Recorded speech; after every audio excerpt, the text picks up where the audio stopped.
The Neepawa Handi-Van is a non-profit organization that provides transportation service to residents of Neepawa and surrounding areas, prioritizing seniors and persons with disabilities.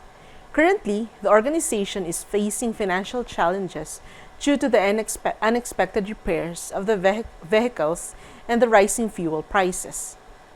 John Pottinger, the Handi-Van board president, mentioned that the 30,000 annual grant from the provincial government hasn't increased for decades and the ridership hasn't increased since COVID. Due to this financial condition, the Handi-Van board president presented to the town of Neepawa on August 20th to seek funding from the town of Neepawa and other rural municipalities, and presented the current status of the Handi-Van to the seniors consultation with MLA Jody Byram on September 20th. In addition to seeking financial support from the provincial government and local municipalities, the Handi-Van board organized a fundraising event to help cover some of the current operational costs. This initiative was part of their efforts to raise funds and keep the transportation service running smoothly amid its financial challenges posed by unexpected vehicle repairs and rising fuel prices. So I guess we can move right into, John, if you and Ray want to come up to the table here and talk to us a little bit about Handi-Van.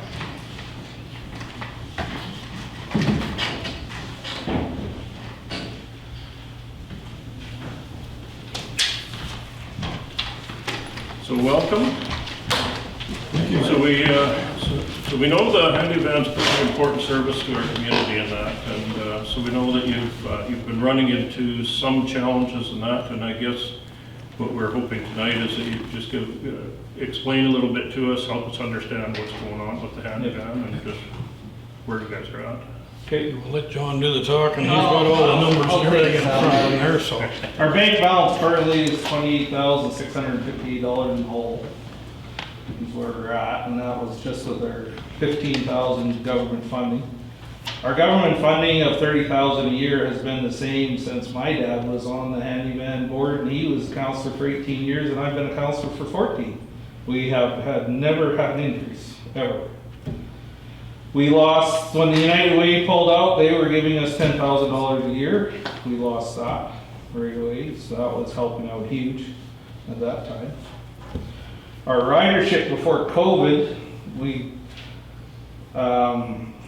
the count, I don't know if they were doing head count, I can't remember if they were doing head counts, but like in 18, we were at 10,879 per year. 19 and 97, 27. And then when COVID hit, like we were down to 3,100, 33.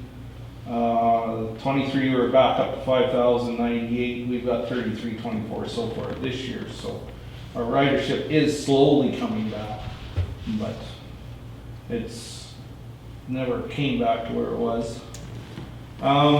Basically, to get our money, we have to do our audit, which charges $3,500 to get our $30,000 from the government. That's a major requirement. It has to be done. So basically, take our grant minus our audit every year. And our basically between our safeties and our auto pack and our audit is $12,300 a year, right there, just to basically operate to start with. We have a contract with Justin. Last one we signed up for 3 years, so we know what our cost there is going to be. But Right. and all our big cost is on the front end of the first half of the year. From here on out, like we shouldn't have big costs. We should be able to recoup some. But we're getting too far behind. COVID just kind of left us in a major hole, and we can't crawl back out of it too bad. So there's 2 or 3 vehicles? We have the big bus and 2 small vans. And the older one is like 2014 with 230,000 clicks on it already. We should be looking at replacing it, but we have no money to start that. So the older van is 2014? Yeah, the older, smaller van. The bus, I don't No, know. it's before that. It's before that, yeah. It's even older, so. Yeah. Could be 2006, somewhere in that. Yeah. And very costly to run. It's got a big V10 in it. It's not cheap. we never make a lot of money with the bus if it's on the road, that's for sure. And we haven't even thought of really about putting money away for replacement either. That's another big concern when we're looking at down the road, what can we do with the partners, how to start looking at replacement of these vans. And one of our biggest costs was the newer van, the transmission went, so that was a $7,000 cost and we weren't really expecting.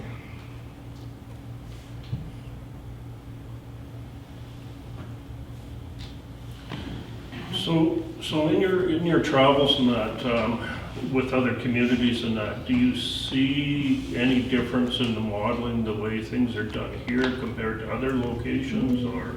Not, they had a seminar in Brandon, which I went and attended, like for the southwestern area for handy vans, just only. And it was the same, as far as everyone I talked to that day, like nobody's making money. There was one municipality there, she said they just went through the keys on the desk and said, you're not gonna help us, we can't float it. Some of them are doing volunteer drivers. Well, that's a whole another ball of wax, and you try to start working with volunteer drivers and trying to organize stuff. Well, like we get enough rides, we need like Justin there basically hired to look after the drivers. As a board, I don't want to be looking after who's driving. No. Who? That's not what I'm there for. Yeah. So through going to that meeting of the group and that, did you guys talk about rates, or do you know where? Some were higher. I know we've discussed rates because we had our handy-van meeting at noon here today. But there's, like Justin said, a lot of the people are regulars. They're on their whatever pension they get. Like there's not a lot of wiggle room. Like there, we even talked about how what's her name from Han there. Michelle. She has one client there after all her tax or rent's paid and expenses. She has $254 left in the month to buy groceries. Like seniors don't have a lot of wiggle room, and they're not up, and the government's not paying them a lot more, I'll tell you. So explain that funding, like you were saying that it hasn't changed, so that comes out annually each year? Yeah, from the provincial government. And there's been no adjustment for that, however, did you say? It was brought up at AMM last year there, that they were requesting to increase funding for handy vans. Yeah, I remember hearing them say that, but it's been a lot of years is what you're saying? Yeah, I think basically from the beginning. If you go back that many years, well, 30,000 then took care of a lot of expenses, but we're not there anymore. Yeah. And then the 10 grand we were getting from the United Way helped out. And then there was a lady passed away and left the handy van about $30,000 one year, which helped us out greatly. That was before you were even on board prior to that, but yeah. So I don't know what we kind of talked about today. Going forward, we're gonna have to look at all of us, all the municipalities involved here, like maybe $20,000 a year of extra funding, just to keep us floating. Because if the provincial government doesn't come up with more, I'm not sure. Like, we don't, advertising we talked about on the vans, but as soon as you get provincial funding like that, we're not allowed to do that. Like, we can't bring that extra. That's government's funding that, and Did you see the picture? that's not happening. That's disappointing, actually. Send you a picture, but. Yeah. And I'm sure there's businesses out there that would support us that way if we could, but we can't. We're not allowed to do So as that. soon as you do that, you lose the funding from Yeah. the government. Yeah, you can. That's It's not. in yeah. their contract, it's not allowed. It'd be a good traveling billboard for a lot of businesses. Yeah. So and you say the bus doesn't make any money? Well, yeah, but it doesn't go out much. Like, it's only on a, when we have to basis. We've upped the rates pretty high. Like this was about 7-8 years ago when I looked into the advertising on it, and then you couldn't. Maybe things have changed. No, I talked to Connie tonight, she talked Okay. to a person she knows in Burden because it was on, Yeah. yeah, Okay. that was their minor hockey bus that had the advertising. Not the handy van, they're not allowed to put the advertising on the handy van. Okay. She talked to, so. But we thought of asking now, at least for the partners, we got something to work for budget if we start talking now. Yeah. And So making what, people aware of it. so when you go through and budget, are you, like, how big a loss would you be having annually, or does it kind of ebb and flow, or what do you? Well, our biggest problem is like their expense for the transmission here. And like because that van only had 130,000 kilometers on it, and then the transmission fell out of it. So, which is, like those Dodge minivans are usually bulletproof, like they're a pretty good brand. But now to buy a new van, you only can go to an 8-seater. Like they don't even make a smaller van anymore. Like you're talking 175,000 to 200,000 for a van. Oh, wow. So then that bus would be even worse than that? Yeah. Yeah. But when we bought the last one back in what, 2014? 19. 19, so yeah. 19. It wasn't 175 then, you're probably 120 or something, maybe the way things have inflated so much. Yeah. It's not slowing down. Yeah, and you know, I truly empathize for people who count on the Handi-Van as a mode of transportation, but you know, in light of all that, I just don't see how, you know, and I think you guys being very proactive, number one, coming and talking to municipal governments, you know, who want that service provided for our vulnerable citizens who need that transportation, but I don't know how we don't also have to look at some of those fees that we do charge. I mean, if we know we're going to be losing money every trip, which seems like that's the way it's going right now, just with, I mean, we take the cost of the licensing, the fuel costs, the cost of replacement's gone up. We all know what's happened to minimum wages even just for that in the last 3 years. With Justin and his contract, Yeah. like I had that conversation with him. I said, you gotta realize you're looking at wage increases over the next 3 years. I mean, Yeah. we're gonna have to see a rate increase. I mean, the idea that we can hold the line there indefinitely just doesn't seem.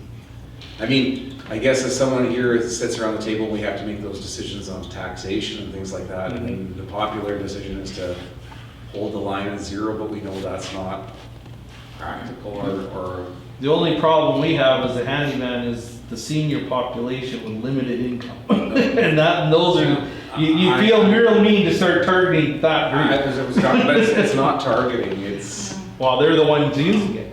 yeah, So- but I I think understand, but it's, The alternative is it threatens the whole you may service. pay a little bit extra, but like you say, it'll threaten the service and then it may not be there at all. So would they rather pay 50 cents extra a ride or not have a ride available? Like maybe a small increment might not be Yeah. too bad, it might be acceptable. Yeah, well, we're not saying like double No, rates or that's anything not- like yeah. that. No, It's You're just thinking then you Like I lose think everything. you do have to, like, inflation's irrelevant, it's. As fuel and went I up, know we were it's having to terrible, increase but- just to cover costs because like just the rate of the price of fuel. It's kind of leveled at the moment. down If to- it stays there or not, like as soon as it jumps, we have to raise our rate. Yeah. That's all there is to it. So I know you've mentioned that, again, the funding hasn't changed for so many years and that, and you mentioned about, well, one community saying that, you know, they weren't gonna be able to continue. Is that kind of a trend that you see gonna be happening? Well, at that meeting, and I actually went and looked up Dawson's budget, and then they don't have handyman in there at all. But at that time, when I was at that meeting, the CAO was there. He was basically looking after the handyman in Dawson, and they were budgeting, along with what the government gives, they were putting 60,000 a year into it to keep it floating. So that was the city themselves? That or was the city of Dauphin. surrounding area? or- Yeah, but see, well, the accident, that was, they had other private ones, and that was a private one that actually got in that accident. Okay, didn't Going to realize the that. casino. That wasn't their actual handyman through the city.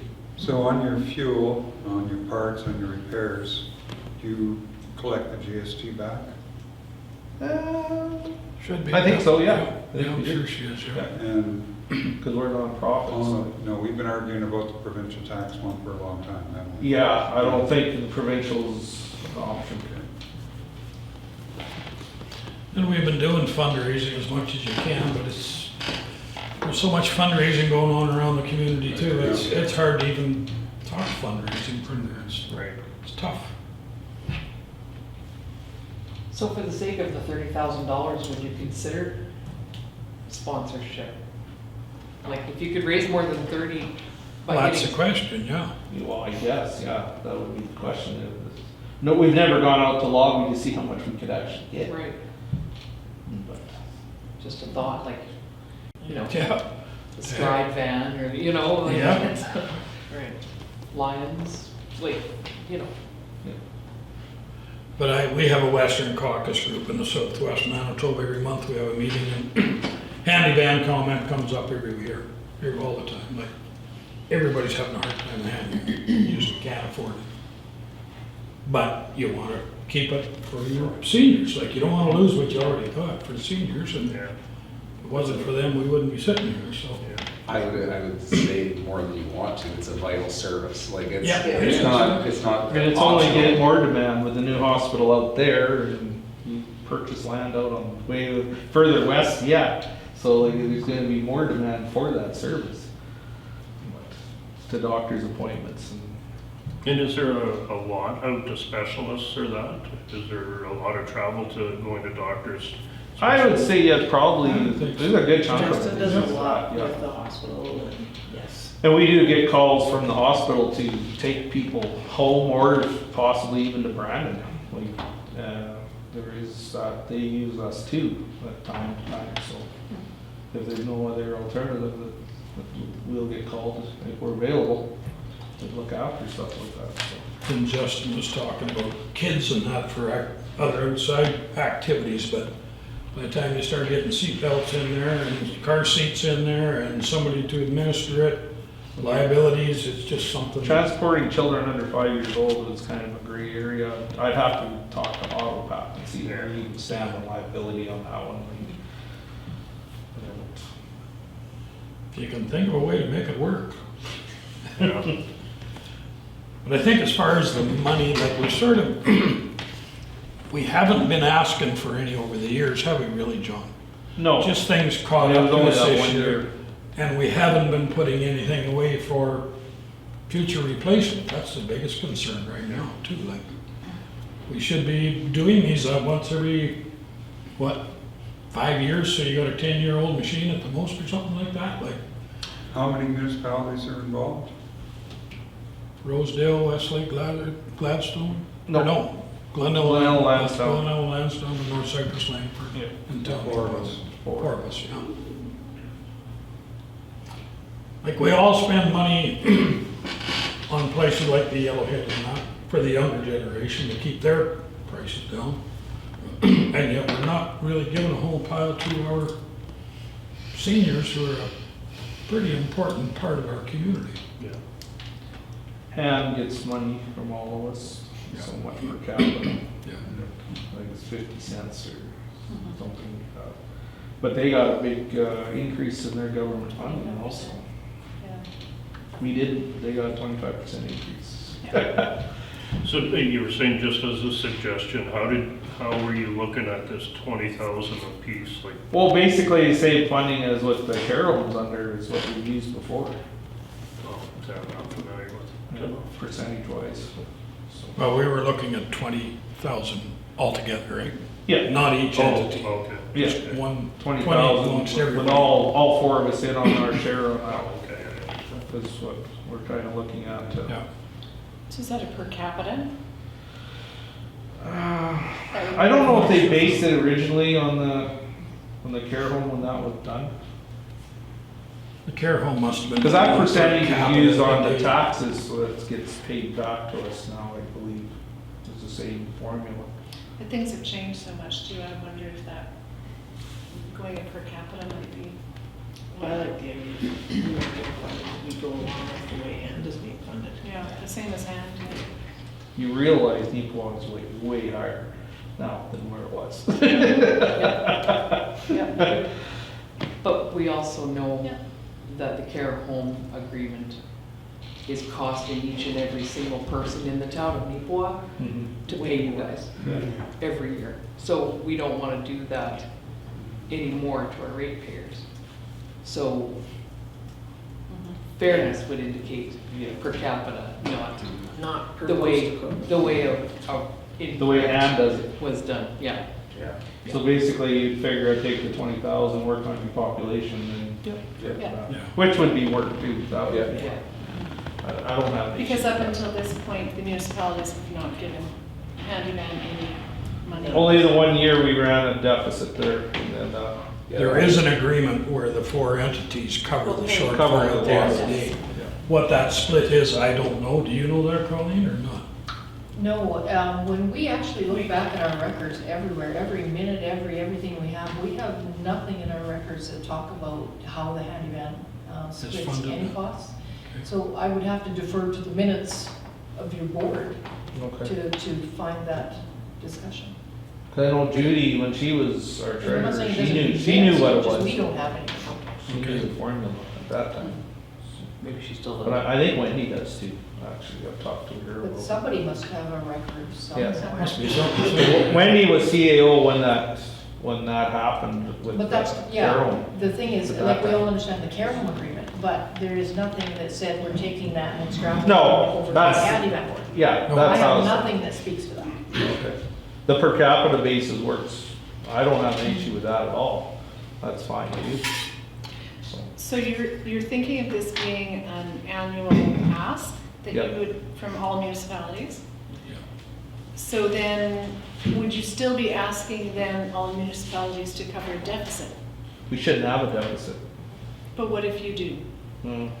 Yeah, I guess that's how those At the rules are same written. percentage, I would imagine you'd probably have to go that way, yeah.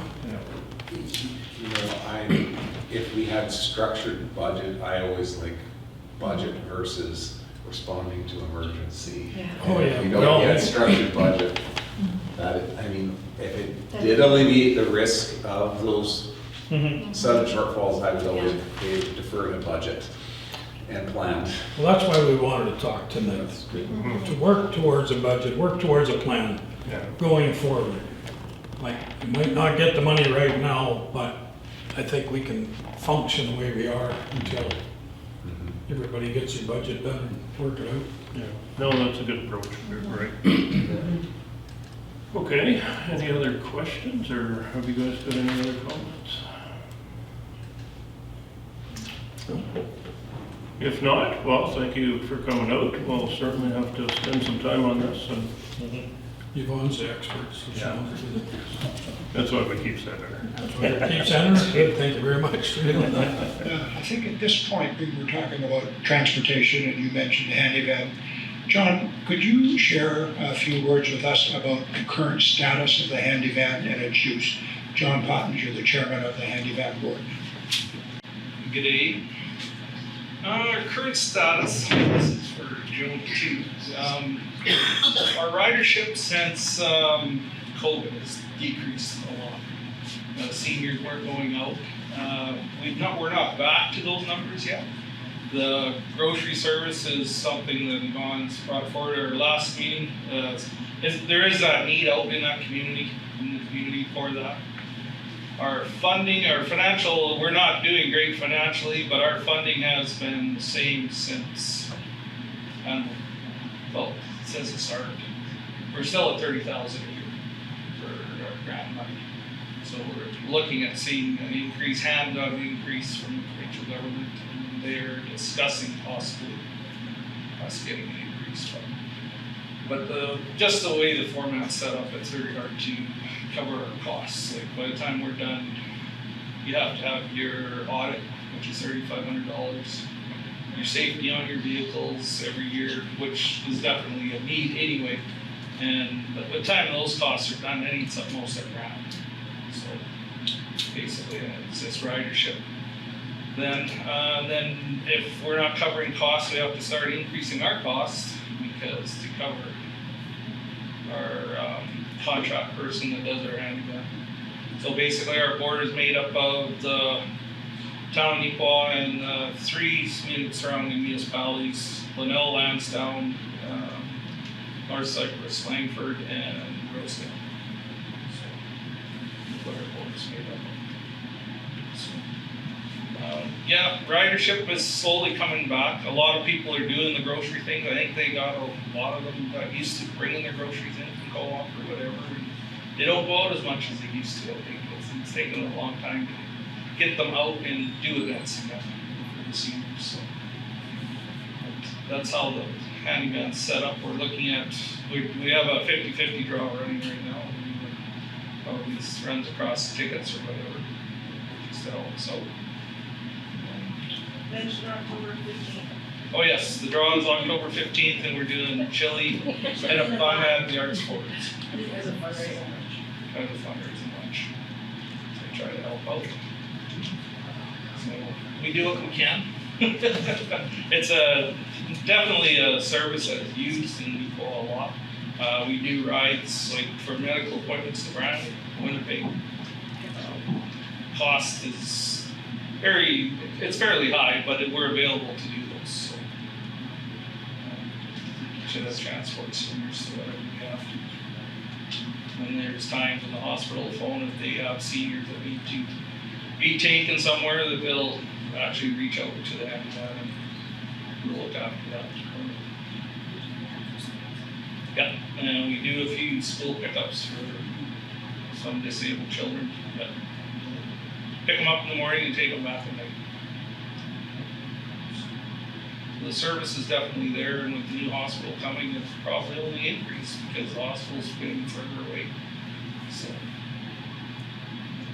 it's definitely a service that's needed in town. Just because I have a mic in my hand, I wanted to add to that because I've heard you present on this before. One of the things that you're facing that is not included in any of this budgeting is there's no budget for replacement vehicles right now. No. And that's something that will inevitably come up. Yeah. There is grants available, but usually we have to come up with a 50%. I think there's one federal one, if you qualify, I think it's 30%. And the price of them, like, now they don't even make a minivan, so like you're starting at 150,000 base vehicle. So,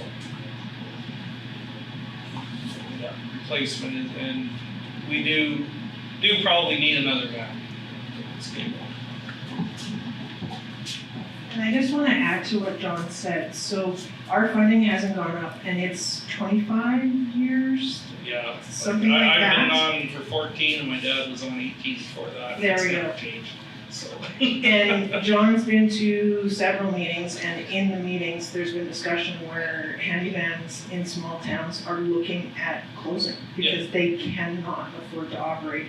But they also know they can't increase the cost of the use of it because our seniors can't afford it. So we're caught between a rock and a hard place with it. And I was just going to say, this is something I've heard too. I've been to, like I said, over the summer to a lot of different communities. I've done meal programs at a variety of different places that do wonderful, wonderful meal programs, and talked to a lot of the seniors where this has become an issue, the handy van and the cost of that service. What did come up was some volunteer ride shares. Now again, this might put that responsibility back on the family, but does Neepawa have anything like that, like a volunteer ride service? No, okay. But this is something, 25 years without an increase is, that's a long time with the cost of. It's changed a lot in 25 years. Everything has changed in 25 years, so that's something I can certainly take back and work towards. I appreciate your work on the handy van, and I appreciate that service that's here in this town, so, and in many other small communities, but many are faced with, like what Yvonne said, the challenges of funding. So.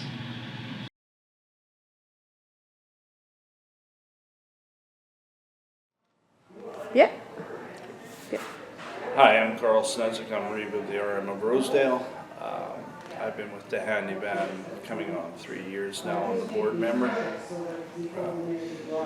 It is an awful great organization that deeply needs a lot of support. I mean, it's something that this town really, really needs, and hopefully we can keep it all going.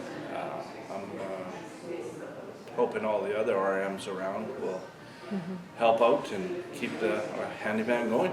Yeah. So how has it been with the the handyman now?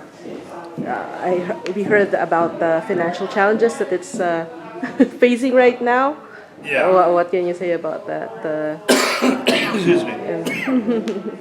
Like for the financing part Yeah, of it? yeah, Yeah. Yeah, no, I think the government should be looking into supporting more. Obviously more for sure. I mean, this is a necessity that older people need through the town. Like not just older people either. I mean, people that really depend on the handyman to take them for their groceries, to the doctor, to everything else. So yeah, no, I feel that our provincial government should get involved and hand out more money for this. Yeah. So the Handi-Van, Neepawa Handi-Van also covers Rosedale, the municipality of Rosedale. So do you have also like seniors there who access the Handi-Van or? Well, a few, yeah, but I mean, a lot of our ratepayers that move into town use a handyman, right? Oh, okay. So, you know, it's a necessity that they're gonna need, and, you know, as a Reeve of Rosedale, I truly do support the handyman 100%. So. Yeah. Yeah. I'm John Pottinger, president of the Neepawa District Handi-Van. We're at the Chili on a Bun event today, doing fundraising for the Handi-Van.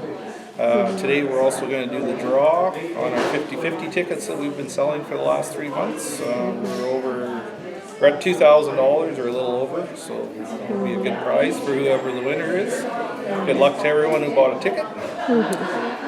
This is about our last event this year for fundraising, and hopefully next year we'll be doing some more. Yeah. So today the Chilean Bon is fundraising. All the proceeds will go all to the hand. proceeds will be going to the Handi-Van.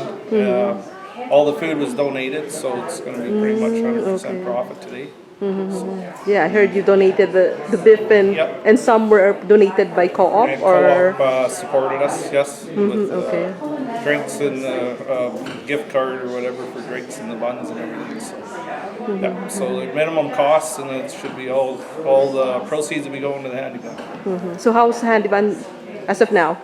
We're looking a little better. We're still in a deficit somewhat at the moment. Rides are slowly increasing, so I'm looking at working with the RMs in the town to try to get our deficit taken care of. Okay. Seeing if they will kick in a little bit of money to help us get at least a part. So. Okay. Yeah. Thank you. I got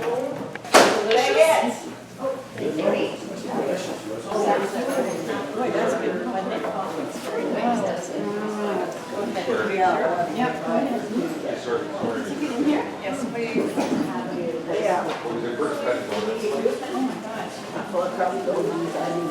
you go. Thank you.